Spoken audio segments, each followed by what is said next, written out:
two children of the same age, one starts crying and losing control over a very small thing, while the other stays calm in the same situation. Why does this happen? Are Japanese children naturally more peaceful, or is there a kind of upbringing that shapes their behavior differently from an early age? Today, we will understand why tantrums seem less common among Japanese children and what parents around the world can learn from it. The answer is not just strict discipline. In Japan, children are introduced to routine, responsibility, respect, and self-control from a very young age. The goal is not to scare children into silence, but to create an environment where good behavior gradually becomes a habit. In Japanese parenting, there is an important concept called shitsuke. It does not mean discipline in only a strict sense. It means making good habits part of life through repeated practice. A child is first shown the rule, then gently reminded again and again, and over time, that rule becomes a habit. For example, children are taught to keep their toys organized, place their shoes in the right spot, respect other people's turn, and do small everyday tasks by themselves. These things may look simple, but these small habits become the foundation of larger behavior later in life. Now, let us understand the psychology behind it. When a child's day follows a fixed structure, the brain does not have to constantly deal with new surprises. The child knows what comes next, what needs to be done at what time, and what is expected. This reduces uncertainty in daily life, and when uncertainty goes down, stress often goes down too. That is one reason emotional outbursts or tantrums may appear less frequently in many children. This is not a magical rule, but a natural effect of a well-organized environment.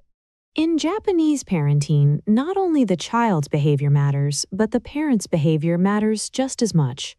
Parents often speak to children in a calm voice and give short, clear instructions instead of shouting again and again.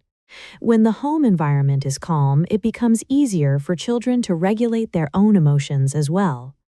Children do not learn only from words, they also learn by copying the behavior around them. If they see calm responses, they gradually learn to respond in the same way. Now, the most important question is this: what can you learn from this as a parent? The first step is to create a stable routine. Getting up in the morning, getting ready, eating breakfast, and preparing for school. If these things happen in almost the same order every day, the child does not have to keep making decisions again and again, and the day starts in a more organized way. The second step is to focus on only one habit at a time. Many parents try to teach too many things at once, but that can confuse the child. Instead, choose one small habit, such as putting toys away or placing shoes in the right place. Once that habit becomes strong, add the next one. Big success often begins with small habits. The third step is to keep your voice calm. When we shout in anger, the child's attention shifts to fear instead of learning. In contrast, short, clear, and calm instructions are easier for a child to understand. And when the child shows the right behavior, be sure to appreciate the effort, because praising effort encourages children to repeat that good behavior. The fourth step is to make responsibility a normal part of life rather than a punishment.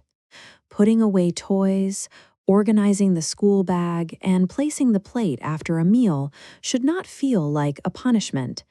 These should become part of normal family life. In Japanese school culture, too, children are taught to serve lunch and clean up as normal responsibilities. So, do Japanese children never throw tantrums? Of course they do. They are human, just like every other child. But many Japanese families and schools build routines and habits that help children handle emotions better. That is the biggest lesson here. Do not try to control children only through pressure. Give them an environment where good habits, clear rules, and calm guidance exist naturally. because in the long run, it is not shouting, but routine, consistency, and example that shape a child's behavior the most. In the next video, we will see what Japanese mothers teach their children before the age of 5, because that is the age when many future habits begin to form.